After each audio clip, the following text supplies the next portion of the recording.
Banjir yang merendam Kabupaten Aceh Singkil semakin meluas dan saat ini setidaknya 12 desa di Kecamatan Singkil telah terendam banjir. Warga yang terdampak oleh banjir ini mencapai 8.000 jiwa lebih. Banjir yang merendam Kabupaten Aceh Singkil sejak beberapa hari terakhir kini semakin meluas. Sedikitnya 12 desa di Kecamatan Singkil telah terendam banjir dengan ketinggian bervariasi. Berdasarkan laporan Pusdalops Badan Penanggulangan Bencana Daerah Aceh Singkil, banjir telah berdampak kepada lebih dari 2.000 kepala keluarga atau 8.519 jiwa. Jumlah warga terdampak paling banyak berada di desa Siti Ambia dengan jumlah sebanyak 440 keluarga, disusul desa Teluk Rumbia dengan jumlah 295 keluarga.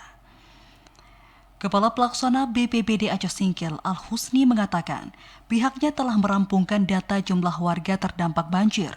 Namun untuk fasilitas umum seperti kesehatan dan pendidikan masih menunggu dari instansi terkait. Nah, jumlah korban saat ini sesuai dengan hasil pelaporan dan pemantauan dari petugas kita di lapangan itu berjumlah lebih kurang 2.391 kakak.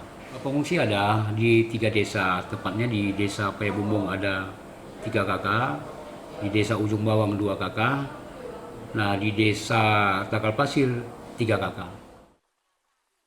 Al-Husni menambahkan saat ini kondisi desa Teluk Rumbia dan Rantau Gedang masih terisolir, lantaran terendamnya akses jalan satu-satunya menuju 2 desa itu. Pihaknya telah mengunjungi dan memantau kondisi 2 desa itu dengan menggunakan speedboat.